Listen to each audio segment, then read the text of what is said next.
Today, Liss and I are going to do the third segment of our trauma response, fight, flight, freeze, or fawn. If you haven't caught the other two, you might want to back up and start with those, but it might not be necessary. You might be able to just kind of pick up right where we are right here. Today, we're going to talk about freeze.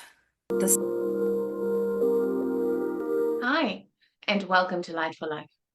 If you are returning to our channel, thank you. We value and appreciate you. If you are new here, you are most welcome. I am Liss. I'm a science of mind practitioner and a teacher of various healing modalities applicable to all aspects of the self and this life. And I am Lori. I am a holistic wellness researcher and educator. Welcome to Connections with Liss and Lori. This one I'm probably most familiar with. Oftentimes when stress comes my way, I can literally feel my brain just freeze up. I can't process the thought. I just have to take a few minutes and wait for my brain to kick into gear again before I can assimilate the situation and respond appropriately. So I'm very curious what you have to say about this one, my friend. Oh, honey, I am personally most familiar with this response as well. It has always been my number one go-to, the one that's most dominant for me. And the one thing that I do want to mention that I don't think we've mentioned before is how primal all four of these responses are. We are our most animalistic when we are coming from any of these four trauma responses. They are really primal. They come from the most unevolved part of our brain. And therefore, they can feel like they're not under our control. Consciously and cognitively. Our higher faculties can be telling us one thing, and the lower part of the brain is just enacting this thing. Yeah. And so definitely for me, yes, the freeze response freezes everything. It's not just the body that freezes in place, which can be crazy making because your brain is thinking, get up, run, move, defend yourself, and your body can't move. But your breathing stops and your brain is going, breathe, breathe, breathe, and you're just not. And your mind stops. I've had moments where I forget how to use a phone. Like, here's this thing in my hand that's just a brick. I don't know how to use it. That's the extent to which the brain is actually frozen. Wow. And it's terrifying in those moments.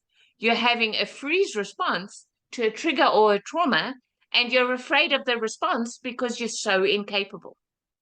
And that is the heart of the freeze response right there, is the belief that was programmed in really, really young. I am powerless. There's nothing I can do.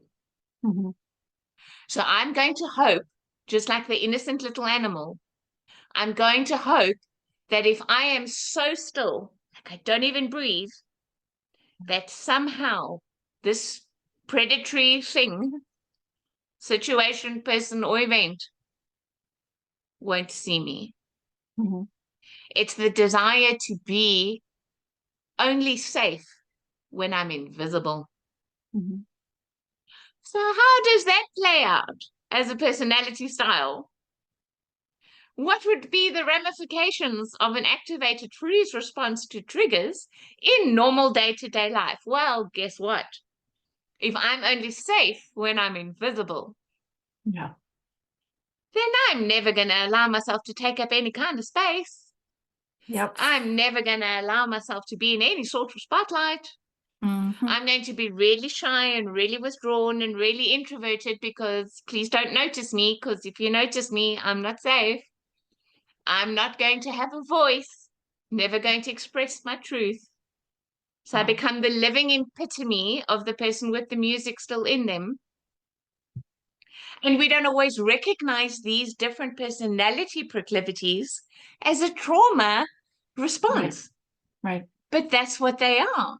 They are the symptom of the freeze response being so activated. And so we live a half frozen life, even if we're really loving, because of what we're not expressing, what we're keeping frozen inside us. And some personalities might take that on as a really hard rigidness, right? We've all met those people who are just ice cold people. Yeah. Like, seriously, you wonder, is there a beating heart there? Yeah. Do these people have feelings at all? And that is a personality that has decided that it is only safe if it is frozen cold. So my point is, these things are not set in stone. They're symptomatic. We don't only heal our body, we don't only heal a trauma response. We can heal what we've always said is just the way I am. I have no words, my friend. That's me. Um, and I can see as I've been able to unravel trauma in my own life, I have been more willing to be heard and obviously more willing to be seen. You know, here we are. Yeah, But everything you just described was literally how my life unfolded, even from a very young age. Um, there was even a time when a big stressor came into my life that my legs felt like jello. And I had to just sit down on the ground and I literally froze. You know, like you said, if I don't move, if a hair on my head doesn't move, I'll be okay. yeah. It's utterly fascinating to me how there is a part of our brain that will go to great lengths to keep us safe, even if it's just a perceived trauma. It's not a physical trauma. A car is not coming at me. I'm not in train tracks, but it's a trauma nonetheless. And I'm grateful. I'm grateful that our brain has a mechanism that protects us, or most of us wouldn't survive life. But when it comes to healing that, um, it's been a little bumpy. I think a lot of people can relate to not really being sure how to work through that. In a previous episode, we talked about how all we really have to do to heal that is be willing to feel some of the things that we couldn't feel in those moments. But those feelings didn't go anywhere. They'll wait for you to deal with them when you're ready. Sometimes even if you don't think you're ready, it just needs to come up for release. And when we're outside of the trauma and we can allow those feelings to surface again, that's a beautiful opportunity to heal the things that you can't heal during a trauma. You do need to have a little bit of a reset before you can kind of revisit that in an observant kind of way and allow those feelings to come up for release again. The thing is, all of these primal trauma responses have different cores and therefore different starting blocks in terms of the healing process. So the core of the fight response would be that I am under threat, and so I have a core belief that I have to fight. No matter what, I have to fight. So everything in my life is going to be a fight. Everything is going to be an uphill struggle until I confront that core limiting belief. It is a self-concept trauma response. Flight is going to be healed by being present with feelings. It is an emotionally distorted trauma response. Freeze is healed by changing a mental construct, because that's what the freeze response is built on. And the mental construct that it's literally made up of is that I I am not only safe when I'm invisible, but I must therefore also be harmless. So someone who is harmless does not comprehend not only that they can defend themselves, but that they're allowed to.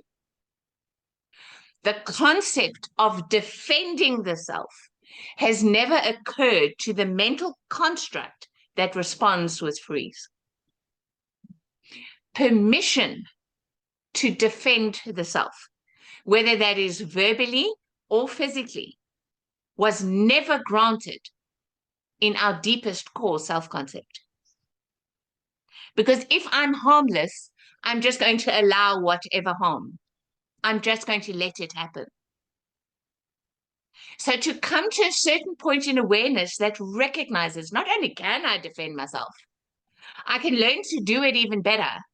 And I can give myself the permission, the conscious will permission that says, yes, in fact, I will stand up for myself. I will defend myself. I will protect myself because I love myself. So it's a letting go of that concept of harmlessness.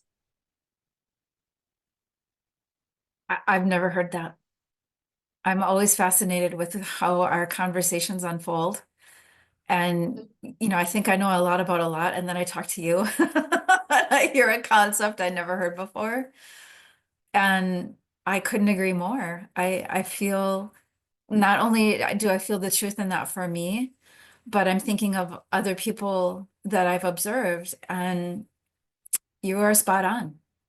Um, I couldn't agree more. So, where do we take this from here? How do people start to recognize in themselves, perhaps if they're so far removed from their responses and how they're feeling, how might they recognize in themselves if they actually are freezing, or if they actually are perhaps in a perpetual state of a freeze response? Well, it would even manifest itself as something like procrastination Mhm. or an inability to make decisions in life, an inability to commit, a lack of routine. These are all the ways in which, once again, that's not just who you are. That's the personality symptom of an activated response, the freeze one in this case. So for me, so many things come down to understanding spectrums. And I actually did this as the latest episode on my own channel. So to understand that there is no such thing as harmlessness, it is utterly impossible that a concept like harmlessness could exist. Because we all have every capacity. We must have, because consciousness is one. So the opposite of harm is not harmlessness.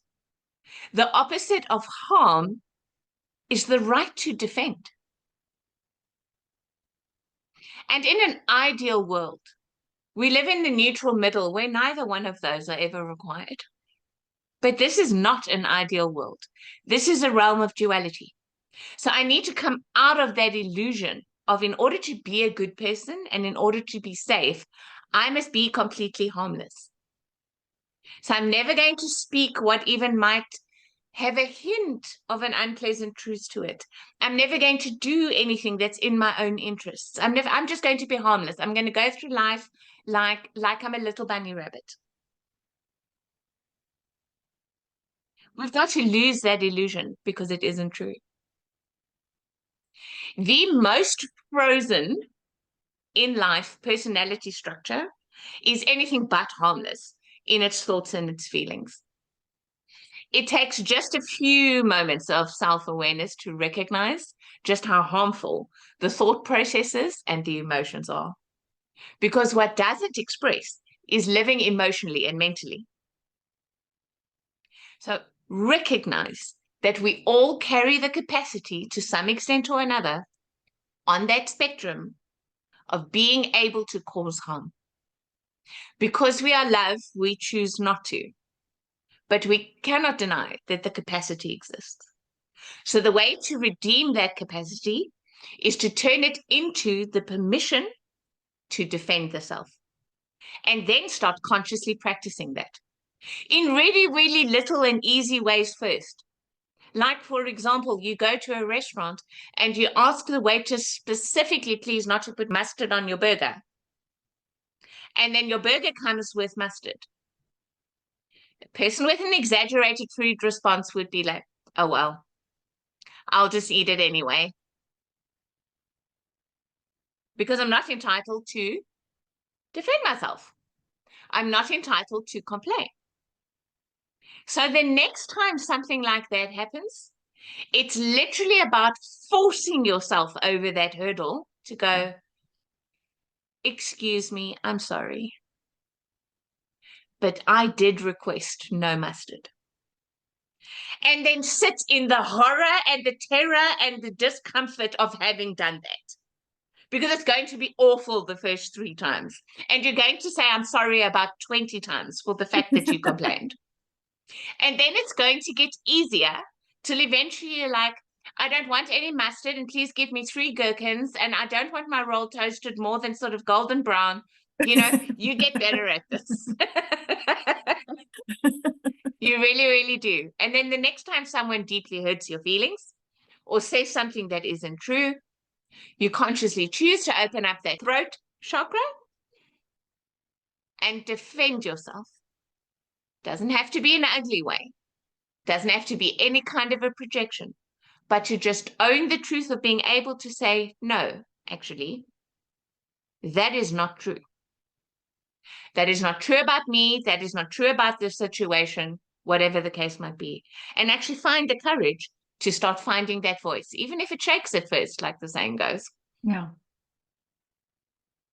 Yeah, I was just going to say that, speak the truth even if your voice shakes. And that that little quote or meme or whatever you want to call it, I saw that for the first time many, many years ago, and it actually gave me the courage to have the freedom to go ahead and speak, even if my voice was shaky, even if I was borderline ready to burst into tears. It really did inspire me to just start saying the things that were very hard for me to say. And it does come from a place of, I don't want to hurt others, but I'm also not willing to let others hurt me anymore.